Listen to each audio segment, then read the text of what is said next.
ہم ملت اسلام کے جانباز سپاہی، ہم ملت اسلام کے جانباز سپاہی۔ السلام علیکم ورحمۃ اللہ وبرکاتہ۔ الحمد لله نحمده ونستعينه ونستغفره ونؤمن به ونتوكل عليه ونعوذ بالله من شرور أنفسنا ومن سيئات أعمالنا، من يهده الله فلا مضل له ومن يضلله فلا هادي له، ونشهد أن لا إله إلا الله وحده لا شريك له، ونشهد أن سيدنا وسندنا ومولانا محمدا عبده ورسوله، صلى الله تعالى عليه وعلى آله وصحبه أجمعين، وسلم تسليما كثيرا كثيرا. أما بعد، فأعوذ بالله من الشيطان الرجيم. بسم الله الرحمن الرحيم. يا أيها الذين آمنوا قوا أنفسكم وأهليكم نارا وقودها الناس والحجارة عليها ملائكة غلاظ شداد يعصون الله ما أمرهم ويفعلون ما يؤمرون.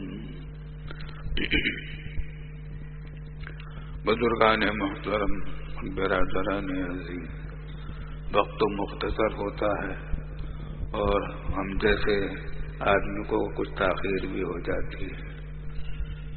بات میں وہیں سے شروع کرنا چاہتا ہوں جہاں سے چھوڑی تھی، اب سے 2 ہفتے پہلے. پھر میں دارالعلوم میں اسباق کی چھٹی تھی، اس سے فائدہ اٹھا کر میں سفر میں چلا گیا تھا، اپنے خاندانی میں لاہور چلا گیا تھا. اپنے گھروں میں گیا تھا کہ جلسے ولسے میں نہیں گیا، آرام کرنے کے لیے. الحمدللہ واپسی ہو گئی، خیر عافیت سے ہو گئی. بات وہی کہنا چاہ رہا ہوں. قرآن نے بہت اہم بات کہی ہے، اور خاص طور سے آج کل ان آیات کی بہت توجہ پر بہت ضرورت ہے. کتنی موتیں ہو رہی ہیں، کتنی اموات ہو رہی ہیں، ہر طرف سے اموات کی خبریں آ رہی ہیں. یہاں تک کہ یہ ہو گیا ہے کہ اب تو کہیں سے فون آتا ہے تو ڈر لگتا ہے کوئی خبر ہوگی، اور کوئی دن خالی نہیں جاتا جب ایک یا اس سے زیادہ خبریں نہ ہوں. موت تو سب کو آنی ہے، ہم سب کو آنی ہے. کوئی زندہ نہیں رہے گا اس دنیا میں، اور ہر ایک کو اس کے وقت پر موت آئے گی. وقت سے پہلے بھی نہیں، بعد میں بھی نہیں، لیکن آئے گی. کسی کو کورونا کے ذریعے سے آئے گی، کسی کو اور ذریعے سے آ جائے گی، اور کسی کو بیماری سے آئے گی، کسی کو بغیر کسی بیماری کے آ جائے گی. موت تو آئے گی. ملک الموت تو اپنا کام کرتا ہے، کرتا رہے گا. لیکن آج کل کا زمانہ جس سے ہم گزر رہے ہیں، یہ قیامت سے قریب کا زمانہ ہے. یہ وہ زمانہ ہے جس کے بارے میں رسول اللہ صلی اللہ علیہ وسلم نے خبریں دے رکھی ہیں، علامات قیامت کی. علامات قیامت، بہت ساری علامتیں تو گزر چکی، ہو چکی، اور درمیانی درجے کی علامتیں اب قریب الختم ہیں. آخری علامتیں ایسا معلوم ہوتا ہے کہ اب شروع ہونے والی ہیں بڑی علامتیں. امام مہدی کا ظہور اور دجال کا ظہور. جو خبریں دے رکھی تھی رسول اللہ صلی اللہ علیہ وسلم نے، وہ علامتیں جو دے رکھی تھی وہ آ رہی ہیں. فرمایا تھا کہ فسق و فجور پھیل جائے گا، فحاشی اور عریانی کا دور دورہ ہوگا. وہ ہو رہا ہے.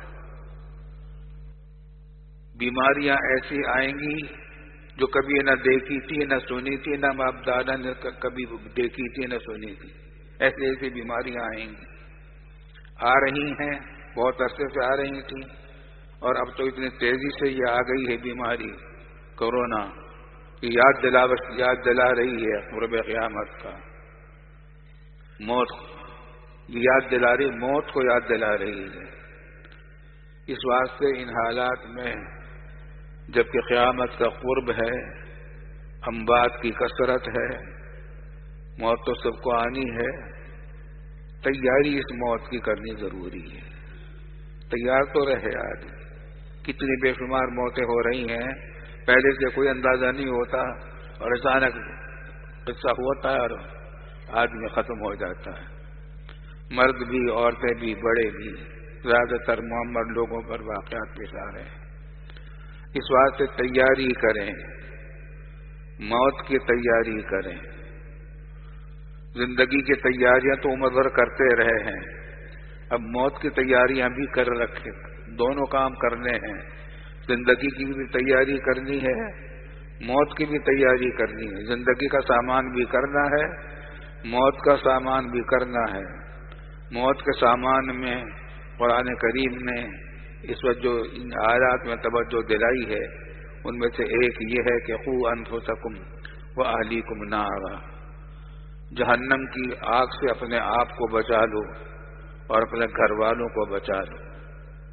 صرف اپنے آپ کو بچانا کافی نہیں، اپنے گھر کے لوگوں کو، بیوی بچوں کو، اولاد کو، اور اپنے زیر کفالت گھر میں جو کچھ آپ لوگ ہیں، آپ کے ماتحت ہیں، ان کو بھی آگ سے بچاؤ. کس طرح بچاؤ گے؟ توبہ، ان سے بھی توبہ کرواؤ، خود بھی توبہ کرو. چنانچہ آگے بتا دیا توبوا الی اللہ توبۃ نصوحا، پکی توبہ کر لو.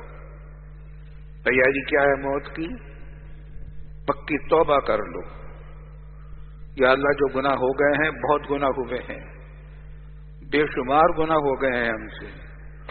بہت سارے گناہ ایسے ہو جاتے ہیں، بڑے کبیرہ گناہ ہو گئے، کبھی کبھی ہوئے تھے، یاد بھی نہیں رہے، مگر اللہ کو یاد ہیں. ہمارے نام اعمال میں لکھے ہوئے ہیں سارے کے سارے، سارا محفوظ ہے، سارا کردار محفوظ ہے. قرب قیامت جب قیامت ہوگی اور حساب کتاب ہوگا، سارا منظر دکھا دیا جائے گا ہر ایک کو. فمن یعمل مثقال ذرۃ خیرا یرہ، جس نے ذرہ برابر کوئی اچھا کام کیا ہوگا وہ اس کو دیکھ لے گا. ومن یعمل مثقال ذرۃ شرا یرہ، جس نے کسی برا کام ذرا سا بھی کیا ہوگا وہ بھی دیکھ لے گا. اور جب وہ دیکھے گا، ماں باپ بھی اس کو دیکھ رہے ہوں گے، اولاد بھی دیکھ رہی ہوگی، رسوائی ہو جائے گی. اللہ تعالیٰ محفوظ رکھے اس وقت رسوائی سے. آسان کیا راستہ کیا ہے؟ آسان بہت کر دیا میرے رب نے. ہمارے رب میں جو ہمارے رب ہے رحمان و رحیم ہے، ہماری کمزوریوں سے واقف ہے، ہمارے گناہوں سے بھی باخبر ہے. معافی کا بھی راستہ آسان کر رکھا ہے کہ توبہ کر لو. توبہ کر لو گے معاف ہو جائیں گے، سارے کبیرہ گناہ معاف ہو جائیں گے. بڑے سے بڑا کبیرہ گناہ توبہ سے معاف ہو جائے گا. سب سے بڑا گناہ کفر اور شرک ہے.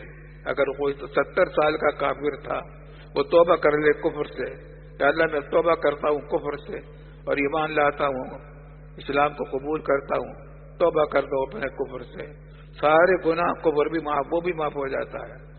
اور گناہ تو ہے ہی. تو راستہ کیا ہے؟ اپنے بیوی بچوں کو گناہوں سے بچانا ہے، اپنے آپ کو بھی بچانا ہے. اور اس کا ایک سب سے پہلا راستہ یہ کہ توبہ کر لو. یہ آسان ہے، توبہ کرنا کوئی بڑا مشکل کام نہیں. ابھی بیٹھے بیٹھے آپ توبہ کر سکتے ہیں، ابھی بیٹھے بیٹھے. وہ کیا؟ گناہ پر اللہ کے سامنے شرمندہ ہو جائیں، یا اللہ ہم سے بہت گناہ ہوئے ہیں. کچھ گناہ یاد آئیں گے ان پر بھی شرمندہ ہو جائیں، کچھ گناہ یاد نہیں آئیں گے ان کا بھی کہہ دیں اللہ سے کہ اللہ اور بھی میں نے بہت سے گناہ کیے، آپ کو تو خبر ہے، معاف کر دیجیے، میں توبہ کرتا ہوں. تو توبہ کرنے کا مطلب کیا کہ میں نے چھوڑ دیا، اب آئندہ نہیں کروں گا. شرمندہ ہو گیا ہوں، اب آئندہ کے لیے عہد کر لیا اس بات کا کہ کچھ بھی ہو جائے یہ گناہ نہیں کروں گا، دوبارہ نہیں کروں گا۔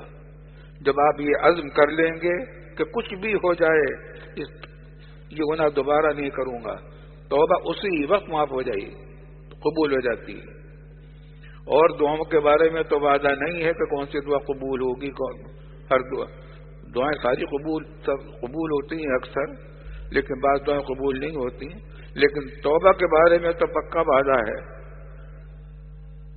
اور توبہ قرآن کریم نے جگہ جگہ اس کو بتا دیا ہے۔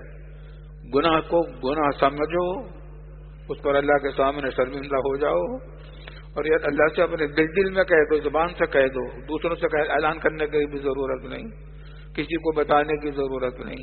یا اللہ مجھ سے تو یہ گناہ ہو گئے ہیں، فلاں گناہ ہو گئے ہیں، میں توبہ کرتا ہوں، آئندہ نہیں کروں گا۔ جب آپ عزم کر لیں گے توبہ ہو جائے گی، توبہ قبول ہو جائے گی۔ توبہ کا دروازہ کھلا ہوا ہے جب تک موت کا فرشتہ سامنے نہیں آتا۔ جب ملک الموت موت کا پروانہ لے کر سامنے آ جاتا ہے اور آدمی موت کے فرشتے کو دیکھنے لگتا ہے، اس وقت اگر توبہ کرے گا توبہ معاف نہیں ہو، قبول نہیں ہوگی، توبہ کا دروازہ بند ہو جائے گا۔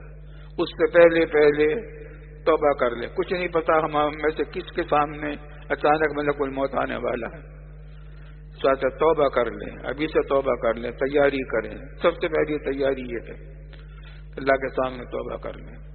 بعض اوقات شیطان یہ بہکاتا ہے کہ میں توبہ کر لو گے تو پھر کیا فائدہ، اگر خدا نہ خواستہ توبہ پھر ٹوٹ گئی توبہ تو کیا کرو گے؟ اس کا جواب بھی دے رکھا ہے شریعت نے کہ توبہ اگر ٹوٹ جائے تو دوبارہ توبہ کر لو، دوبارہ معاف ہو جائے گی۔ پھر ٹوٹ جائے پھر توبہ کر لو، پھر معاف ہو جائے گی انشاءاللہ۔ اللہ نے اپنے رحمت سے توبہ کا دروازہ بہت آسان کر رکھا ہے۔ ایک بات لیکن توبہ میں اپنے اللہ کے حقوق کے جو خلاف آپ نے کیا ہے، نمازوں میں کوتاہی کی ہے، کوئی گناہ کیا ہے، شراب کی ہے، گناہ کیا ہے، زنا کیا ہے، وہ تو سب معاف ہو جائیں گے توبہ سے۔ بندوں کا حق معاف نہیں ہوتا جب تک بندہ معاف نہ کر دے۔ یا تو بندے کا حق ادا کر دو، کسی بندے کا اگر حق آپ نے مارا ہے، یا اسے معاف کروا لو۔ اگر وہ معاف نہیں کرے گا وہ توبہ سے بھی معاف نہیں ہوگا۔ بندے کا حقوق تمام پوری شریعت اور پورا دین میں بار بار کہتا رہتا ہوں بزرگوں کے حوالے سے کہ دو چیزوں کا خلاصہ پورے دین کا خلاصہ ہے ادائے حقوق کو ادا کرنا۔ اللہ کے حقوق ادا کر دو، وہ تو اس طریقے سے ادا ہو جائیں گے کہ نماز روزہ وغیرہ پڑھیں، اس میں جو کوتاہی ہو جائے اس کو معافی مانگ لیں گے تو بس معاف ہو جائے گا۔ لیکن بندوں کے حقوق تو دینے پڑیں گے، اور اگر نہیں دے سکتے تو معاف کروا لیں اس سے، اور اگر وہ نہیں مل رہا ہے تو خطرناک بات ہے۔ پھر اللہ تعالیٰ سے ایک دعا کر دو کہ اللہ میں نے اس بندے کا حق مار لیا تھا، اچھا اس کے وارثوں کو اگر مل جائیں، وارث مل جائیں، وارثوں سے جا کر ان کو وارثوں کو دے دیں، ان سے معاف کروا لیں۔ وہ کسی کا قرضہ تھا، کوئی لینا دینا تھا تو اس کے وارثوں سے جا کر پورا کر لیں۔ اگر پھر بھی نہیں ہے تو اللہ تعالیٰ التجا کر لیں کہ اللہ اب وہ آدمی چلا گیا، آپ کو معلوم ہے مجھ سے وہ گناہ ہوا تھا، اس کا حق مارا تھا میں نے، آپ بھی معاف کر دیجئے اور اس سے بھی معاف کرا کے اس کا اجر عظیم اپنے پاس سے دے دیجئے۔ اس کا اہتمام کر لیں، انشاءاللہ تعالی کامیاب ہو جائیں گے، راز بیڑا پار ہو جائے گا۔ کیا کرنا ہے؟ دو کام کرنے ہیں، توبہ کرنی ہے، یہ تو بالکل فوراً ہے، ابھی آپ ابھی سے کر لیجئے، ابھی کر لیجئے، اسی وقت توبہ سے معاف ہو جائیں گے بندوں کے حقوق، شریعت کے، اللہ کے حقوق توبہ سے۔ لیکن بندوں کے حقوق کا معاملہ خطرناک ہے، اس کا انتظام کرنا پڑے گا، جو کچھ آپ انتظام کر سکتے ہیں اپنی زندگی میں آپ کیجئے۔ بعد میں تو پتہ نہیں وہ ملے گا، کوئی اس کا معاف کرنے والا نہیں ملے گا، مر گیا وہ اگر تو پھر کیا کرو گے؟ خود مر گئے یا وہ خود مر گیا تو کیا کرو گے؟ اس کا آسان، اس کا جو راستہ طریقہ کرنے کا ہے کہ ہر ایک کے بارے میں سوچو کہ کس کا کوئی قرضہ تو میرے ذمہ نہیں ہے. اگر کسی کا قرضہ کوئی ہے تو اس کو یا تو ادا کرو یا لکھ کر رکھو وصیت میں کہ اس کا اتنا قرضہ ہے، میں وصیت کرتا ہوں کہ میرے مال میں سے اس کا اتنا قرضہ ادا کر دیا جائے. مال اگر اتنا نہیں ہے تو اپنے وارثوں سے درخواست کریں کہ تم بڑا احسان کرو گے، میری طرف سے یہ قرضہ ادا کر دینا. جو کچھ اس کے قرضہ ادا کرنے کی کوشش ہو سکتی وہ کر لیں، لکھ لیں ہر ایک کا کوئی قرضہ اگر کوئی حق ہے. اور کسی کے ذمے اگر آپ کا قرضہ ہے وہ بھی لکھ لیں، کیونکہ مرنے کے بعد وہ جو قرضہ آپ کا کسی دوسرے کے ذمے ہے وہ آپ کے وارثوں کا حق ہے. آپ نے دے رکھا ہے، وارثوں کو حق ملنا چاہیے، اس بات سے وہ بھی آپ لکھ کر رکھیں. اسی سلسلے میں ایک اہم بات یہ ہے، میں پہلے بھی کہتا رہا ہوں کہ ہمارے معاشرے میں خوفناک بات یہ ہے کہ عورتوں کو میراث نہیں دیتے. ساری میراث بڑے بھائی کھائے جاتے ہیں یا چچا تایا کھائے جاتے ہیں اور عورتوں کو میراث نہیں ملتی. یہ بڑا خوفناک معاملہ ہے. خوب یاد رکھیے یہ معاف نہیں ہوگا جب تک کہ وہ ہم معاف نہیں کروائیں گے. اس بات سے اس کا بھی اہتمام کر کے رکھیں. آپ کا وصیت نامہ حدیث میں آتا ہے کہ ایک رات بھی ایسی نہیں گزرنی چاہیے مسلمان پر جب اس کا وصیت نامہ اس کے پاس لکھا ہوا نہ ہو. ہر ایک کے پاس وصیت نامہ لکھا ہوا ہونا چاہیے. کیا وصیت نامہ لکھے؟ میری جائیدادیں فلاں فلاں جائیدادیں. ہر ایک کو بتانے کی ضرورت نہیں، گھر کے کسی رازدار لوگوں کو بتا دیں کہ اتنی جائیداد میری ہے، اتنا روپیہ میرا فلاں ہے، اتنا فلاں بینک میں میرا حساب ہے، یا فلاں فلاں قرضے ہیں، فلاں فلاں لکھ کر رکھیں تاکہ مرنے کے بعد آپ کے وارثوں کو کوئی پریشانی پیش نہ آئے. ہمارے والد صاحب رحمۃ اللہ علیہ کا اچھا آج کل سارے جھگڑے جو ہوتے ہیں مرنے کے بعد کیا کرتے ہیں، جب موت ہو جاتی ہے تو اس وقت تو غم میں مبتلا ہوتے ہیں اور میراث کی کوئی بات کریں تو کہتے بھائی ابھی تو چھوڑو، ابھی تو بیچارہ وہ چلا گیا، ابھی دیکھیں گے بعد میں. حالانکہ یہ بات بعد میں دیکھنے کی نہیں ہے، اسی وقت دیکھنے کی بات ہوتی ہے. وہ اب تو جتنا جیسے وہ مر گیا اس کی ملکیت میں جو کچھ تھا وہ سب میراث وارثوں کا حق ہے. اس میں چھوٹے بچے بھی ہیں، ان کا بھی حق ہے. وہ تو اگر چھوٹے معاف بھی کر دیں بچے تو اپنا حق معاف بھی نہیں ہوگا ان کا. اس بات سے میراث کا معاملہ اہم ہے. آپ کے پاس وصیت نامہ بھی لکھا ہوا ہو، اگر باقاعدہ وصیت نامہ نہیں ہے تو بھی یادداشتیں لکھی بھی ہوں کہ بھائی اس میں میری کاپی ہے، یہ اس کے اندر میرے فلاں فلاں کے معاملات لکھے ہوئے ہیں جو لوگوں کے حقوق سے متعلق ہیں. انشاءاللہ تعالی بیڑا پار ہو جائے گا. اور آج کل اس کی تیاری نہایت ضروری ہے. کچھ نہیں پتا کب پروانہ موت آ جائے. اب ایسا معلوم ہوتا ہے کہ یہ کورونا پتہ نہیں ابھی جلدی جائے گا یا نہیں جائے گا. علامات قیامت تو ایسی نظر آ رہی ہیں کہ ہر علامت پہلے سے علامت سے بڑھ کر آ رہی ہے. اللہ تعالی ہمیں ہر فتنے سے محفوظ رکھے. پناہ مانگتے ہیں اللہم انا نعوذ بک من الفتن ما ظہر منها وما بطن. یا اللہ ہمیں تمام ظاہری اور باطنی فتنوں سے ہماری حفاظت فرما دے. پورا عالم دنیا عالم کفر اس وقت مسلمانوں کے در پہ ہے. فرانس میں وہاں کے صدر نے جو خباثت کی اس کی تلافی ابھی تک نہیں ہو رہی. بہت سارے مسلم ممالک نے اسرائیل کو تسلیم کر لیا. یہ سب خوفناک باتیں ہیں. مسلمانوں کے اندر بھی حالات خراب ہو رہے ہیں. شیطان اپنا کام بڑھا رہا ہے.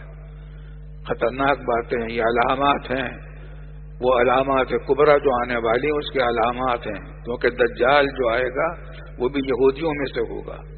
یہودی اس کے سب سے بڑے پیروکار ہوں گے. اس وقت پوری دنیا میں یہودیوں کا دور دورہ رفتہ رفتہ بڑھتا جا رہا ہے اور عیسائی بھی ان کے ساتھ ہوتے جا رہے ہیں. اللہ تعالیٰ ان تمام فتنوں سے ہماری حفاظت فرمائے. اموات میں بڑی بڑی شخصیتیں بھی جا رہی ہیں. مولانا زرولی صاحب رخصت ہو گئے. کچھ ہی پہلے مولانا عادل خان رخصت ہوئے تھے. مولانا عبداللہ صاحب رخصت ہوئے. بڑے بڑے علماء رخصت ہو چکے ہیں، کچھ نہیں پتا ہمارا کب نمبر آ جائے گا، اس کی تیاری ضروری ہے۔ وآخر دعوانا ان الحمد للہ رب العالمین۔